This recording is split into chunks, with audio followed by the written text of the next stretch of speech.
There's a town that lies nestled deep in the Appalachian Mountains in the great American state of Pennsylvania. The name of the town is White Ash.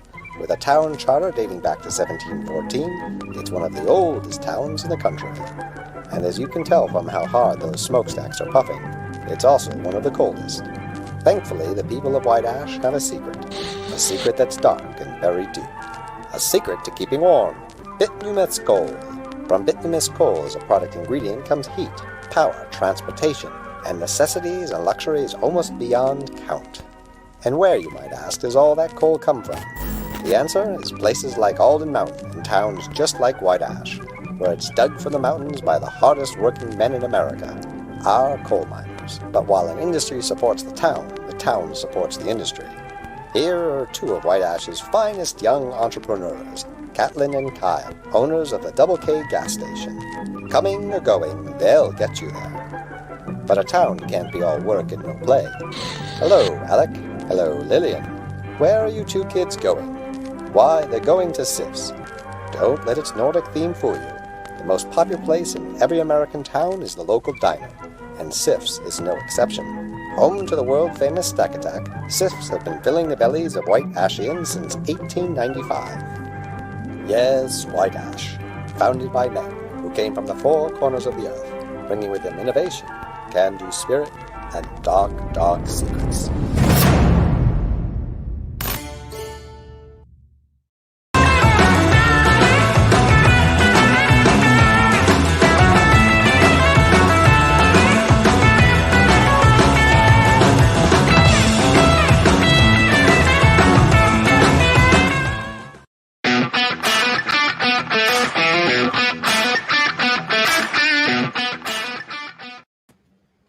Hi everybody, it's me, Miss Jen, here on The Experience, and this is Talking Shop, your connection to the cool books that are arriving in your local comic shop on Wednesday. We like to have you hear from the creators themselves so that you can make good decisions about what you need to call your local comic shop and tell them to make sure it's on your pull list. If you don't have a local comic shop, you should totally get one because they're so much fun. They take care of you. They look out for you and learn the kind of things that you like and suggest them to you so that you can get them. You can use comicshoplocator.com to actually add comic shops in your zip code. Even if you're traveling on vacation, you're out and about. Everyone should be right now because we can finally travel about the country. So much fun. And we've got two back-to-back awesome interviews today with people that have three names because, of course, we got to have three. Three is good. I like middle names very much. We've got Matt Mara Lowry up first with his awesome book, Life Formed. So I will say I've been looking forward to this for a while. So right, we'll talk about Matt until he comes on, and we'll talk with Matt. So Life Formed is with Cassie Anderson. And it looks to be a really fun romp. It's sci-fi for people that love the sci-fi, and who doesn't, honestly. And it is coming out from Scout, which we love, the Scout. They have been bringing us amazing titles recently, which kind of like run the whole gambit of, Western, horror, sci-fi, all kind of like tailor-made to be on the big screen, honestly, or the small screen. It's the way I envision almost all of them. You even have like really funny ones and ridiculous ones that are a little bit outside the box. Thinking about things like Murder Hobo, just not for kids. But they do have a lot of cool things. I was just thinking, I just saw on the Scout site the other day that they've done some crazy, ridiculous things recently that I think is brilliant. They just launched a special box that is called Battle Damaged. And it is exactly the way you think it's going to be. It is actually, I think it's 10 or 25. I can't remember. Damaged books. Just exactly what you expected. Damaged books. But they have them for really inexpensive. It's a great idea for if you wanted to just like have a copy of everything that you could read and not worry about messing up. So you should definitely head over to scoutcomics.com and get one of those before they run out. I know that they're blind boxed, so you don't know what you're going to get in your 25 pieces or 10 pieces or whatever it is. But it's a fancy dancy box. You can also use the box for fun things because that also says battle damage, which I think is so fun. I do spend a lot of time talking to them kind of like behind the curtain to see what they're thinking about. They have a lot of fun people that work for them, including, you can look them up on Facebook. There's a group called Girls of Scout HQ. And those are the girls that they're a group that have their own following. They're the people that, like, if you get packages from Scout headquarters, they're the ones that pull all their stuff and package it for you. It's so funny because we were talking to them the other day about, it'll be fun is like a comic book store / publisher Olympics and have categories that are like, best packaging or safest packaging, like have people pack up something and then have some other part of the team like drop kick it or something, see what survives. I don't really know how you would line any of these things up. You know how they have like grocery store Olympics where it's like the baggers get to show how good they do at bagging? Just not for comic book stores. That would be so much fun to do, right? What would we do? You could like have like a pile of 50 long boxes, and you have to like see if you can fit them successfully. How many you can fit successfully and safely on a pallet or something? I don't know. It would just be fun. Like I'm trying to think of what other.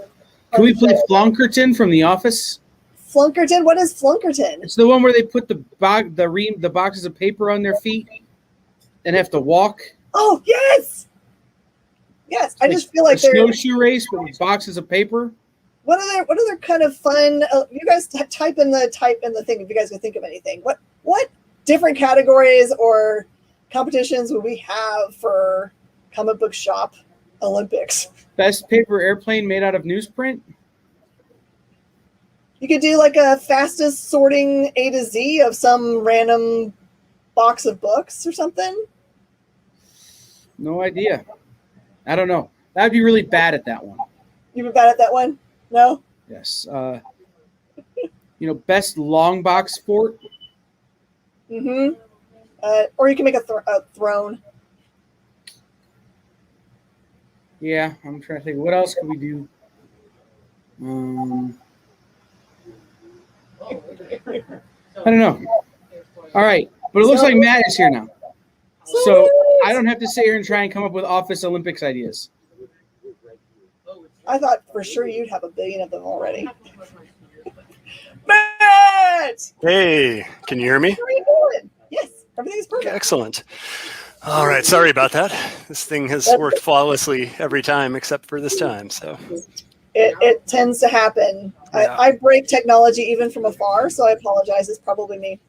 Oh, no, no problem. I'm pretty skilled at it as well. So if you have that point where like you'll be at the grocery store and only the checkout line that you're in doesn't work.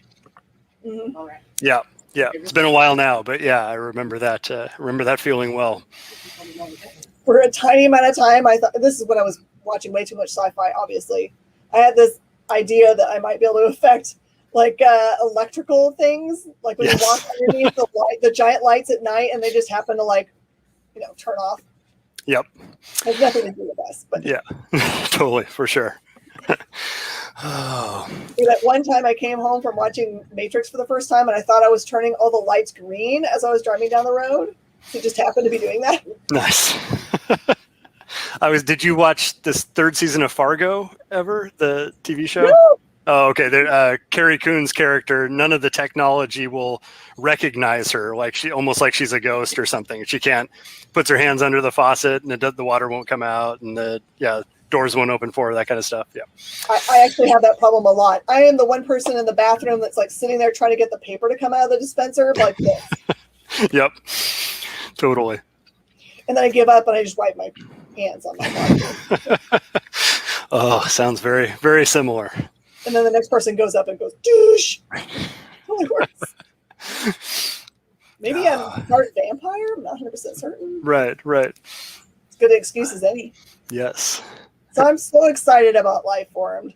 Oh, excellent. Yeah. I love tales that have like a family background where, like family members don't often work together very well. In this case, not really family member, but Right. Close enough. family member. But do you want to give like the soft pitch for the storyline? Yeah, totally. So Life Formed is primarily about Cleo, an 11-year-old girl whose dad is killed in an alien invasion, and right after that, he is an alien shapeshifter who is a rebel who's rebelling against his people, takes the dad's form, and he and Cleo team up and fight their way through the apocalypse, basically, taking on the bad guys and getting to know each other. And so it's sort of a part coming of age story, part action adventures, sci-fi. And hopefully, I don't know, hopefully goes from way dark to pretty funny and heartwarming all across the board over the course of the whole story. So and it's drawn by Cassie Anderson, who's fantastic, who had a book at Dark Horse called Extraordinary Princess, Extraordinary.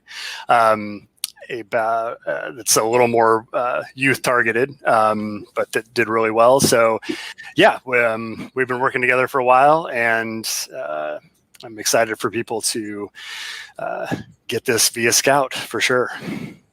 Now, Scout has been doing an amazing job, by my reckoning, of picking really the perfect people to fit right into it. Because their stuff they don't have like a genre that they hit. They have every genre, but there just feels like everyone understands what people want to read, what art to put on the page. Did you approach them? Did you see something in them that made you think this is a good home, or did they come to you? Yeah, I kind of I think I approached them, if my memory serves right. It's so much back and forth happens in comics. Sometimes I lose the plot of that, but I'm pretty sure I reached out to Richard Rivera there, and I think that I saw a lot of folks that I really respect heading there, so that was a big thing, and also the fact that so many of the Scout folks are creators themselves. I feel like really, I don't know. It made me feel like they would understand. When I talked to Richard, I felt like they would understand. And so it was very appealing from that point of view. And then just all the stuff that they're doing with marketing and trying to do some different stuff is really, we need to do some different stuff, I feel like. So it's, I was glad to see that and see people trying something new. So, I think Scout's doing some kind of groundbreaking things, right? They're not the first publisher to, self-distribute or have an option of self-distribution, but they certainly were at the forefront of doing it in a really big way and making it easy to order from them, and having a lot of communication with retailers, because I'm one of them, and I just remember it being just so easy to know what was coming next, and they make it in a format that's easy to convey to my customer base. Yep, for sure. Yeah, it's. I think it'll be. I'm very interested to see how it goes, and very excited to have a first issue out on the shelves with all the other comics, and it's definitely a goal of mine for a long time. So how many issues did they split it up into? Well, I think we're on.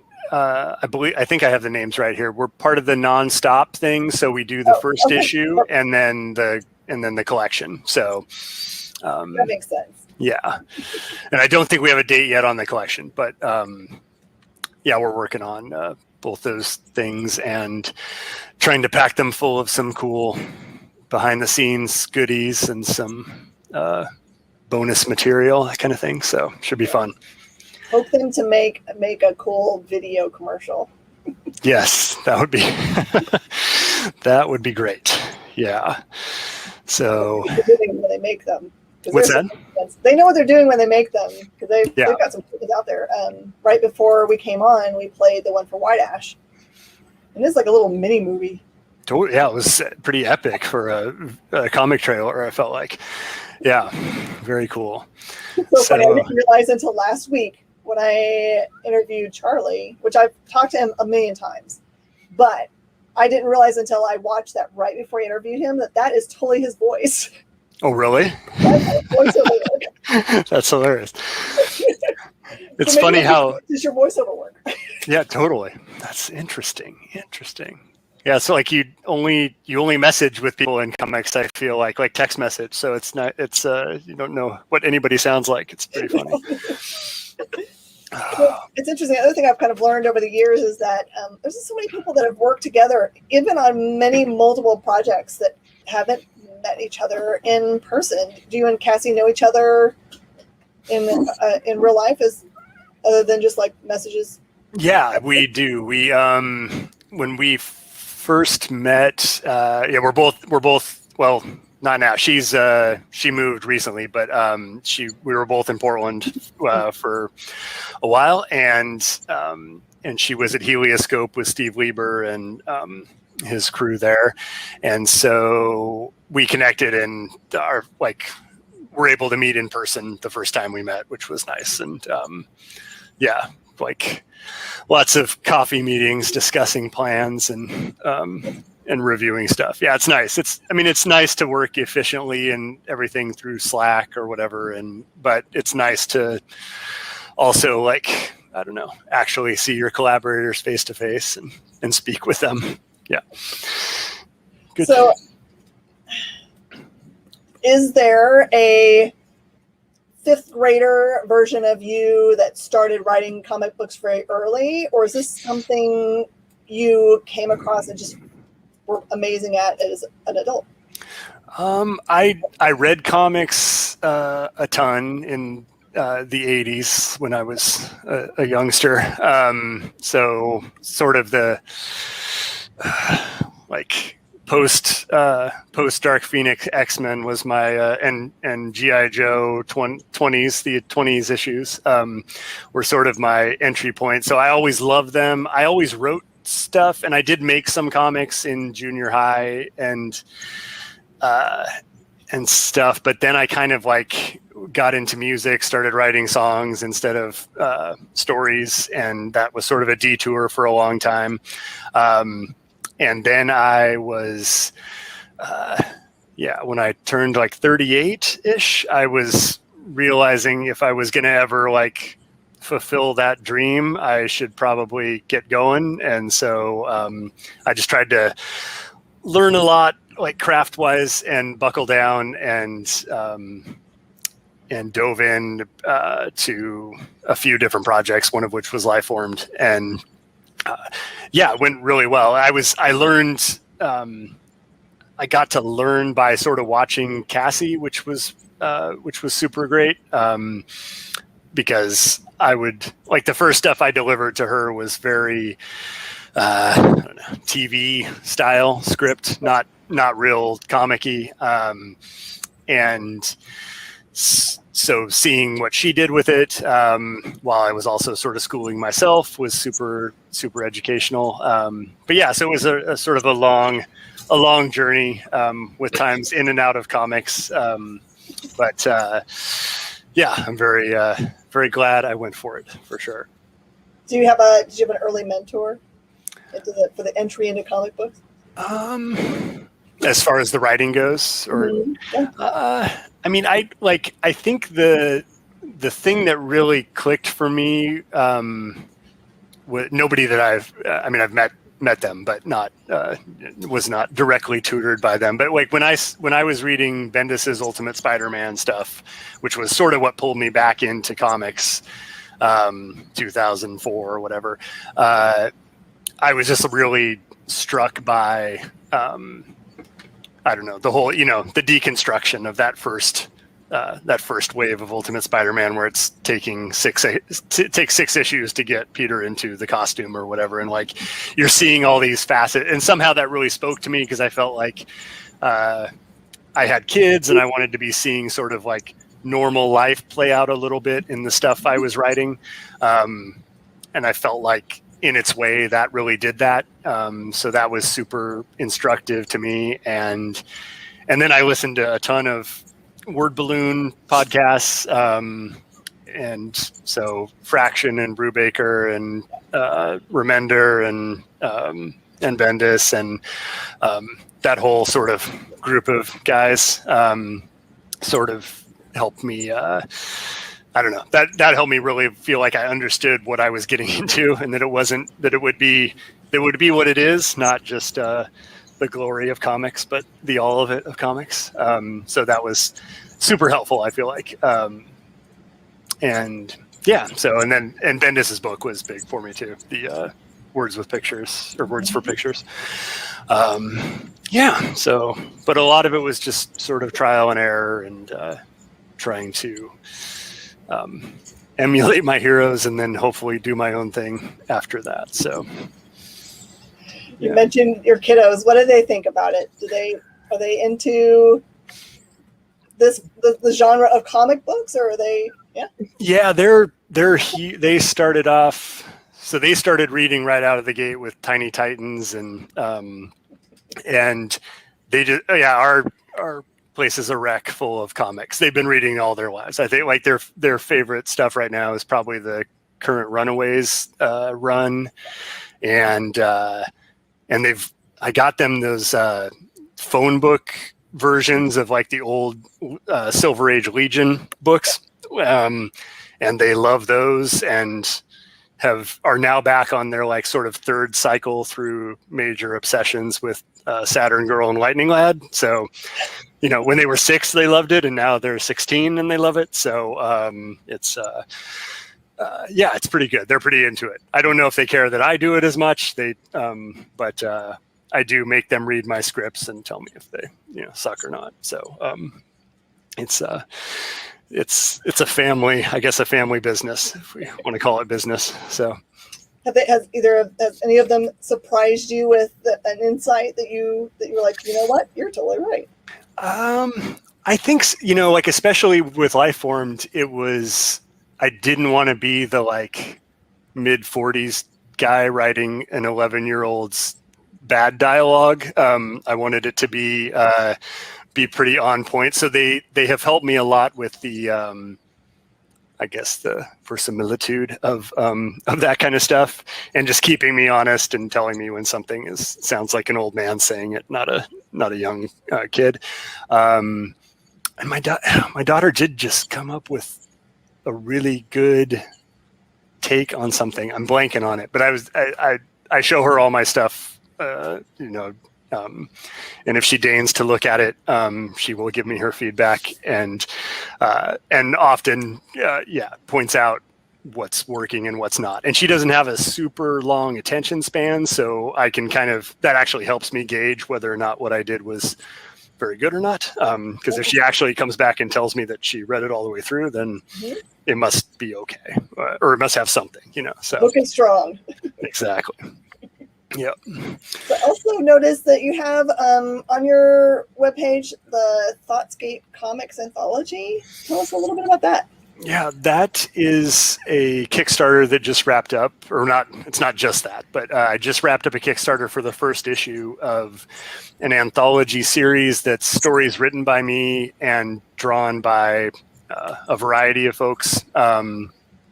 It is sort of in the Dark Horse Presents 2000 AD sort of zone, where we've got a couple ongoing series that will show up a little bit in each issue, and then 2 stories each issue that will be just standalone. And it's all in this sort of Twilight Zone, Black Mirror sort of vibe. And that's what the self-contained stories are very much that. I would say the ongoings are a little more in the 2000 AD, Rogue Trooper, Judge Dredd sort of realm. but yeah, that's been super fun to work with a bunch of folks all at once. And we did a Kickstarter that wrapped up. I keep thinking it was either like a year ago or a couple days ago, and I can never remember which. It's let's see, May 2nd. I think it wrapped on May 2nd. And we successfully funded. So that I just got the files, or just got all the electronic proofs signed off on, and that's off for printing. And will be also available on my website after the Kickstarter orders are fulfilled and whatnot. And I'm thinking about trying to get it out to some stores and just send out some free copies and see if anybody digs it and wants to get it to valued customers or sell it or whatever stuff they might want to try to do with it. So let's see what else. Yeah, 44 pages an issue, roughly, 4 stories, variety of artwork. On the first issue, I've got a guy named Dave Law, who is an amazing sort of sci-fi watercolors with Photoshop plus traditional inking and stuff. Super cool stuff to look at. Tyrell Cannon did like a black and white, just sort of all-out action piece. And Lisa Nafziger did a little Black Mirror, adorable dolls kind of that turn evil sort of story for me. And then Carl Slominski did a really sort of Twin Peaksy, sort of Doctor Who-ish thing. So yeah, it's a lot of fun. And I don't know, I had to look at it a lot when I was doing all the pre-press stuff, and I've read through the whole issue many times now, and I'm not totally sick of it. So I think that I think it's pretty quality. It's at least beautiful to look at. So yeah, that's a really great sign. Yes, I've often wondered about that, honestly, about because I feel sometimes that I've either seen a Kickstarter that I like, but just I was not in a place where I was like could actually go through and click on it, and I'll find it later on in my queue of emails and think, oh well, it's closed now. How in the world do I get such a thing if I still really wanted it? So it's good that you're saying that it'll be at their website, so yeah, you can still find it. Yeah, I think, and we'll see. I don't. It's website orders are always a tough sell. I thought it was tough to get people to. I mean, Kickstarter was way easy compared to getting people to buy one comic off your website. But hopefully, some folks will find it through that. And these subsequent issues are already. Second issue is pretty much done. Just has one story that needs to be lettered. The third issue is pretty much half in the can, and same with the fourth. So yeah, I'm hoping I can pull off at least 8 issues of this on kind of a quarterly cycle. So see what happens. Yeah. When is the release date for the Thoughtscape Kickstarter? I'm a little at the mercy of the printer at this point as far as getting an actual date, but I'm hoping to be fulfilling the Kickstarter by like end of July, start of August, and then as soon as I've got those copies, I'll put them up, and so hopefully early August, right around the time Lifeform's out as well. So, perfect. Yeah, should be good. I'm so thankful that you took the time out of your busy day to come and say hi to us and be able to tell us all about the cool books you're working on. If someone wanted to directly contact you or follow you, where are the best places? They can go to mmlcomics.com or thoughtscapecomics.com. That will take you to my website in either way. And I'm Matt MLPDX, like the airport in Portland, on Twitter and Instagram. So, yeah, and I would imagine if you're on comics Twitter, you've seen my stuff fly by because I was pretty obnoxious during the Kickstarter. So should be pretty easy to find. I'm weirdly in my 50 something, so I find myself on Facebook, so I was trying desperately to find you. There. Yeah, there was some point where there was some Facebook business decision that I was finally like, yeah, I think I have to pull out of this. But yeah, I was. So that's the one place I think that I'm not. You can even find me on LinkedIn if you want to, get real boring with it. Man, that would be like, you'd be perfect for our corporate IT job. Exactly. Yes. Totally. Thank you so much, Matt. We're going to look forward to August and be able to grab up those books. Put it on your wish list, everybody, at your local comic shop. Make sure you've added it to your polls so you don't miss it. Do it now before you forget to do those things. And we are going to be right back with our friend Kevin. All right. Thanks so much for having me. Thank you, sir. Bye.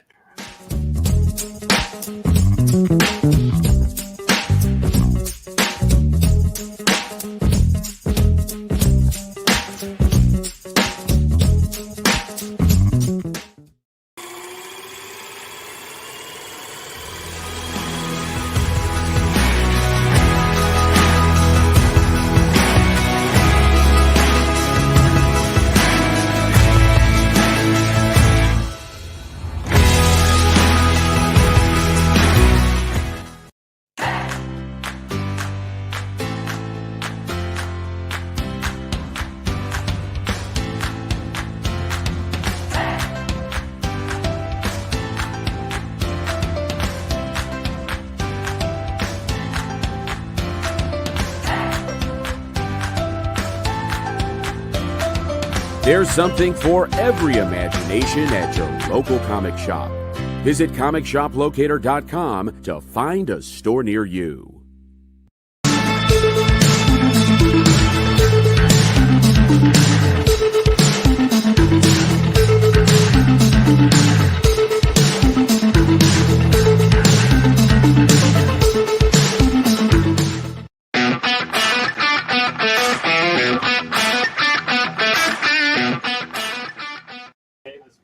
Hi, everybody. It's Miss Jen. I'm back here on The Experience to line up all the cool comic books for your pulse box so you know exactly what you need to have.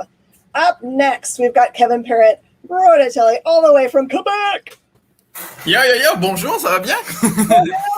Comment allez-vous aujourd'hui? Super bien. That's the extent of the French I remember from high school. Yeah, so we're gonna stop there.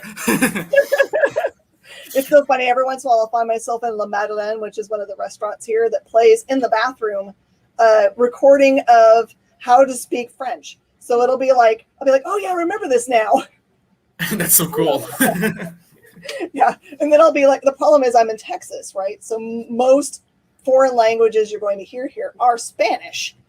Right. So my big problem now is that I get them mixed up.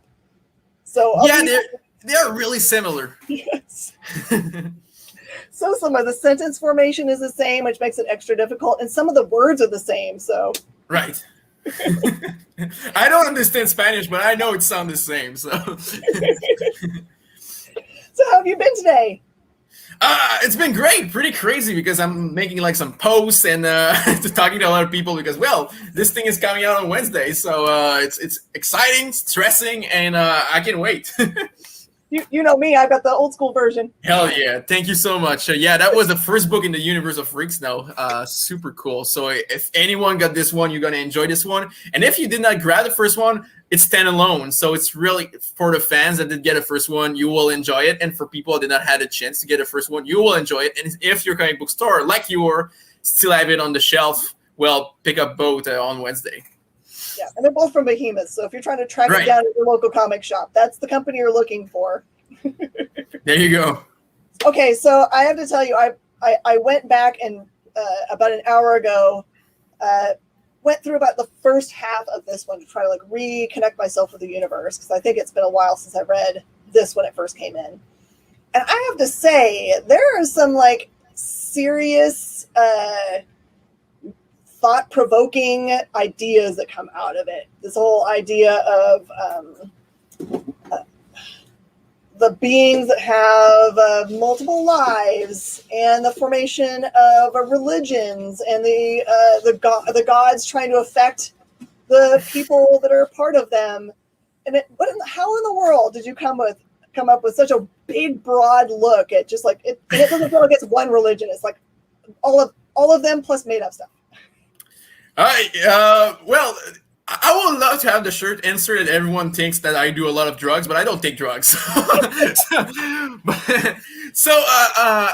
I hate winter. So first of all, I really hate winter, and I'm in Quebec, so we got a really big winter with a lot of snow. And most of the time when it's winter time, I play Fallout and Borderlands, which were my two favorite video games. So it's kind of a mix of all those things, plus my influence of French movies that can get really weird when you get into the art house French films. So it's kind of a mix of all that. And it did create this weird world that is Freak Snow. The first one was really touching all this thing about religion, spirituality, reincarnation. I was putting my takes on guns because I'm a Canadian and I never saw a gun, so it's kind of weird to release a book like that in the US and say, yeah, I don't like guns. So that was pretty much the point, and we had like a lot of touts, and it was my first professional graphic novel in some way. So like every first kind of creation, you pitch all your ideas into a blender and you get this thing. And I'm super proud. And it's kind of weird because this book had a reception that everyone that did read it, or actually the people that did enjoy the book, said to me, hey man, I didn't read it not just one time, but 4 times. And each time I was saying new stuff, and it just feels super deep. But at some point, I don't even know some stuff I did write in it, and some people are just like, "Oh, I didn't understand that from that part," and I'm just like, "Oh yeah, that's about that." So it's kind of cool. For the second one, it's a totally different stories. We're still in a really weird universe. It's the same universe, but with a character that's named Bernie, and that guy is addicted to a psychedelic drug in a possibly wasteland. So he cannot be real. Man, you got to be crazy to be high on drug in a wasteland full of people that are ready to kill you. And that's what this guy is doing. And his best friend is a can of beer and a robot toy from the 80s. So that's pretty much the pitch. And we follow this guy into this big weird world. And I try to be artsy and deep again, but at the same time, I'm super dumb. So it's get this weird mix of, Freak Snow. I mean, there are so many creative books and ways things have been told over time. It's got to be hard to get a niche that is unique. And this kind of feels like it, so did you like take a bunch of ideas and put them in a hat and be like, yes, rubber duckies and, gun religions with the god's name is cult. Sure. Is that how you came up with it? What'd you do?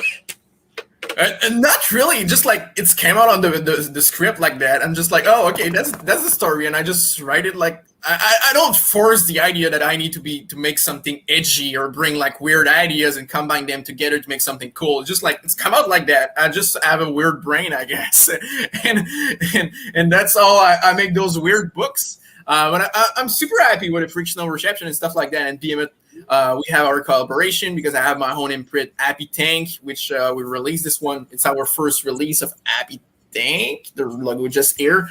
So it's super cool that they trust us and they allow us to make those weird book, and that we have this niche intense audience so far with Freak Snow that love it and can stop thinking and talking about it.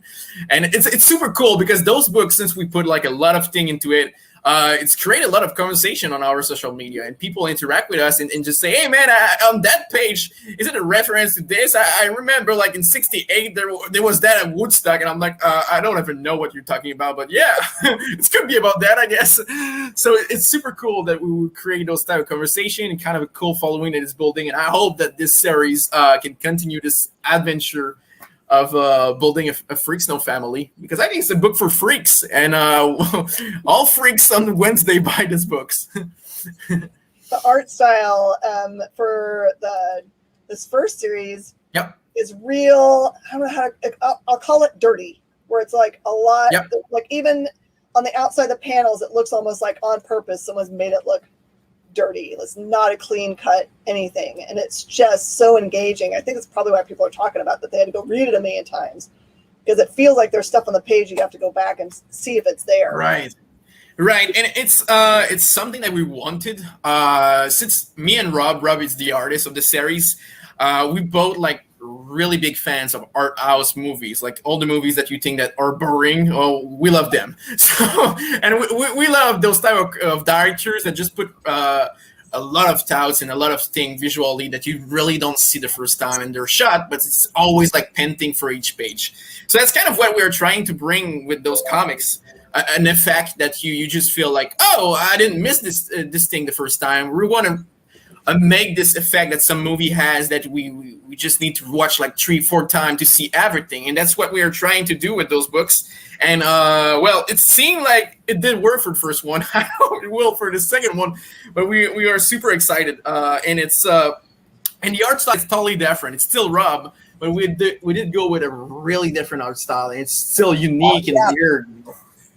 Yep, it's reminiscent of the first book. Yeah, it's still very. Oh, right. It's so unique. I love it. And we did go, for the people that did read the first one, we did go really crazy with the lettering, and it's the same thing for this one. Like the lettering is all over the place. Mm-hmm. That worked really well for the first book to clearly be able to tell what is the gods talking, what is right. internal dialogue for the character, and what's the other stuff, characters that they come across. I think it's a really creative way to make sure that it's easy to tell what voice you're seeing, but not have to have the person speaking on the page, if that makes sense. Thank you. Yeah, it's the same thing. And this time the gods, it's the can of beer and the robots. So they kind of have the same relationship than the first character, but this time it's because he is taking drug and airing those two friends. So you were talking about art house movies. What is your favorite one? I don't know if it's it's kind of an art house, but a really big budget. But Blade Runner 2049, it's a movie I'm totally obsessed with it. I know a lot of people thought it was boring and long, but the first time I saw it in theater, I did cry like for 30 minutes in my car after watching it. I was just like on shock. And it's kind of weird because I get all those movies by Denis Villeneuve really, really personal because that guy is from my hometown. So it's kind of inspiration as well. I'm like, oh, Denis is making those big fucking, I don't know if I can swear on that show. I did. So Denis is doing his big movies in Hollywood, so I can. So it's kind of, there is that, and I love what he is doing. So it's super cool. But yeah, Blade Runner 2049, after I have a tattoo just there, but we cannot really read it. It's French, but it's a French movie by Gaspar Noé, named Irreversible, I think in English, but yeah, in French it's Irréversible, which is the same word, but in French. So there is that movie. I love Nicolas Refn as well. He did Drive, which is his most commercial movie with Ryan Gosling. So yeah, that's pretty much it. Are you someone, we've got a comment that said Irreversible is brutal. Yeah, it is. Yeah, it is. And I have that tattoo on my arm. Maybe one day I will regret, but it's there. But yeah, and he did a new movie named Climax. Super good. If you love like some weird French movies, go watch Climax. And they have like a pretty decent distribution in French in the US because A24 did sign the movie. The thing that I think is so cool about that I've started to love about streaming services is like, I know for sure Netflix is this way, that they put movies that are from other parts of the world on there, and they just do dub overs or something. And so there's like some of my favorite stuff is things that aren't even in English. And right. For some reason, Netflix, like, you know how Netflix like suggests things to you. For some reason, it really wants me to watch Ragnarok, which I think is I would say Dutch, but that's probably not right. But I think you're right. I think it's a Dutch series or somewhere in that place of the world. But yeah, and it makes sense. The same thing for my books. When someone say to me, "Hey, it doesn't feel like something I've read before," I'm just like, well, because you don't read French comics from France. My inspiration are mostly from there, but I make books in the US, so it's feel like something unique. But the format and how I tell the story is really French, and that's why it's feel different in the US market. And it's the same thing for those movies that you say. Why they feel so interesting? It's just like every part of the world, we have different culture and, of course, inspiration when you create something. So that's why those movies feel more, when they are foreign, feel more interesting because, well, the U.S. inspiration and where the stories came from, you already know them, and you've been watching those movies that are actually all remakes of ideas and rebound on other ideas that other U.S. creators did in the past. And when you go to a French films or French comics, you discover new stuff because it's different culture that you're not familiar with. And that's why I think some people gonna connect on Wednesday with Freaks Now. It's different because I got a different culture. Well, I'm in Quebec, so it's pretty much the same thing, but we have a mix of the US and the French culture because, well, we are a mix, we are in that North English, we are in that English part of the world, but we speak French. So it's make those kind of unique creators like Denis Villeneuve, for example, that did Blade Runner, Sicario, and Dune coming up soon. So I can't wait to see his take on Dune. I'm so excited. and another great director in Hollywood right now, Jean-Marc Vallée, that do some of the great TV show on TV right now. Like which ones? He did one of my favorite movies from him is Demolition with Jake Gyllenhaal. Did I pronounce his name well? I'm always confused. I think everyone says Gyllenhaal. Until I hear him say it, I don't know. Maybe, but yeah, that movie Demolition is probably one of the best movies on depression, and it's super. Don't watch that when you're super low. Watch that when you're really happy. But it's a great movie about a guy that actually his wife died. And he realized at that moment that he never loved her, and he was just stick there because his father did give him his job. And for a lot of reason, he was married to her, but he just realized I did not love her, and he kind of restart his whole life after his death, and it's kind of a reborn for him. It's super interesting because I think we all been in a position where we felt maybe not like our wife died and we just discovered life, but we all been in a position that we were doing something that we just, when it's done, we realize why I was doing this, And that movie is about that, and I think it's super interesting to treat it that way. And Jean-Marc Vallée is a really interesting director. He did Wild, a movie with Brie Larson recently as well. So yeah, it's a cool director to check out. All right, so you do more than just write on Freaks. So you have a very important position at Behemoth. Is Behemoth the company that's from Quebec? No, Dallas. They are based in Dallas. So how did you get with them and to do editing? So they didn't pick up my first book, which is the Freaks Now that you have behind you.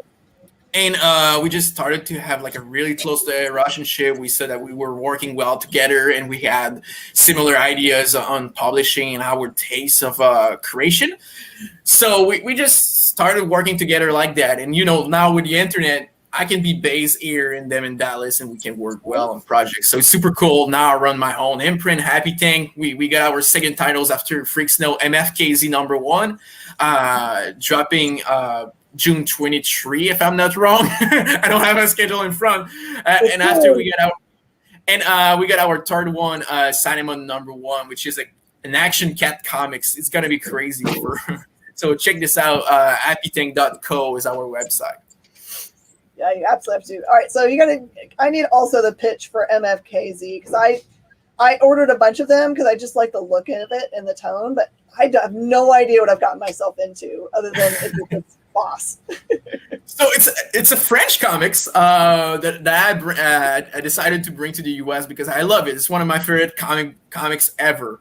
To put you in context, Ron, the creator, is pretty much the Todd McFarlane of France. He's been doing MFKZ since 2006 and never stopped to release issues. So we are bringing the run to the US. So in France, they're way more in advance because, he started in 2006's run.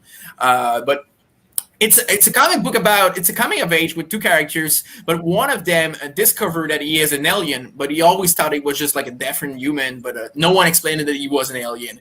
And at some point, like any aliens on Earth, a lot of people start to be interested in this little kid just trying to survive in that DMZ city, which is a dystopian LA type of city, and it's just crazy. Like we got some luchador superheroes.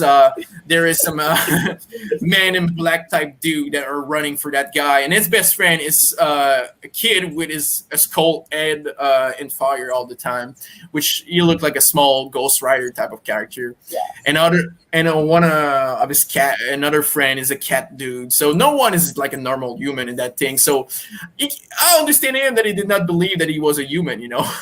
So it's pretty much that. It's a coming of age, and it's a big world building type of thing that every issues you discover new characters, new part of the cities.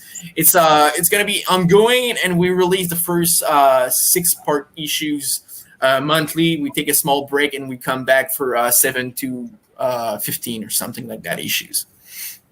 Oh, that's wonderful. I like a good long series I can get into. All right, you're gonna dig it. It's super good, and in France, it did sell 400,000 copies or something like that. So it's a great book, and for everyone in the U.S., the movie of Marchese is right now on Netflix. So you can go watch it before grabbing the issue. All right, I'm nosy and I dug around a little bit. Tell me about Cosplay Fest. Sure. You did your research.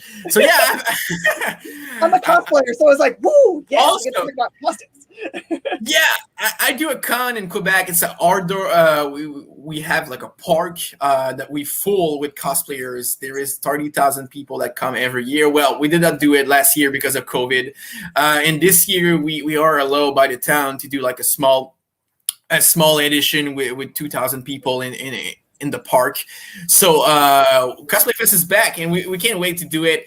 It's we have like a big stage where we have performances by a lot of cosplayers that are also artists. So we have the classic cosplay competition, but we have also like Disney princess cosplayers that come singing songs. We got some manga creators that come singing songs as well, and we got like a couples of show like that, and we bring some intense cosplayer to have like the Batmobile, for example, or Optimus Prime, and just we normally bring a lot of cars. It's pretty crazy. We take over the town of Trois-Rivières, which is like a 100,000 people's small town, but still a town that we full of cosplayers. So it's a unique event that we do every year here in Trois.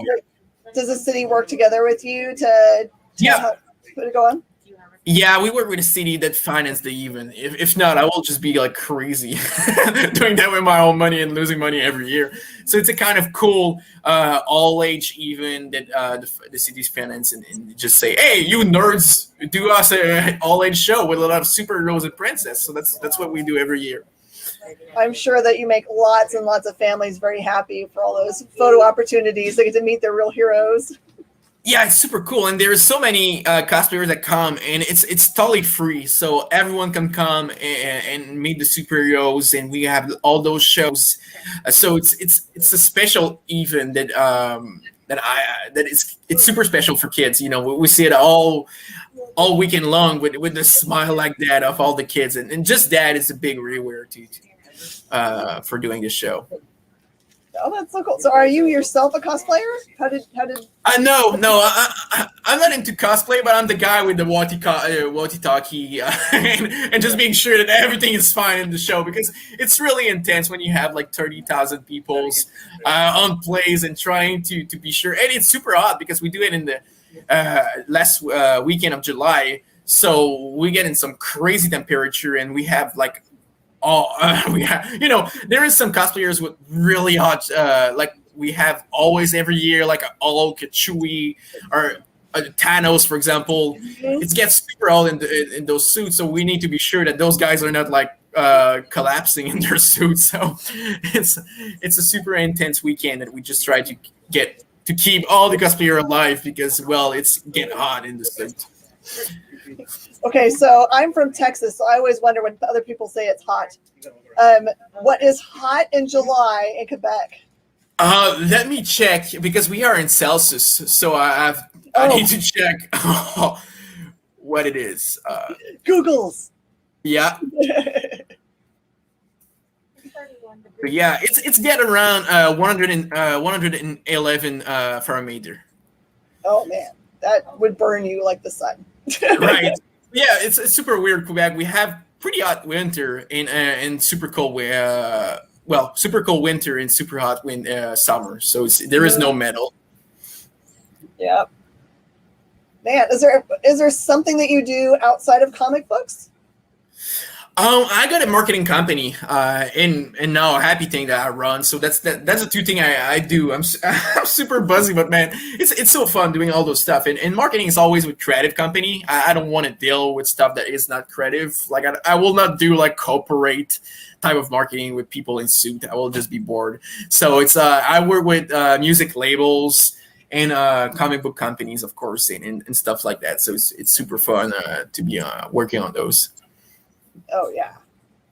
All right, so we've got 2 basically runs of Freak Snow. Is there another one you have planned in your head? Yeah, I got a third one that kind of closed this trilogy of those 3 books that I will probably release in 2023. We'll skip a year because we are right now working on the board game of Freak Snow. So that's what should come out in 2022 in the Freak Snow world. And in 2023, we will have this third series that kind of closed the Freak Snow, my run of Freak Snow. And after, I would love to have like if the dominant is there and there is readers that love the Freak Snow world, I will love to have like other writers and artists making stories in the world of Freak Snow that is not me, because I want to do other stuff even if I love my freaks.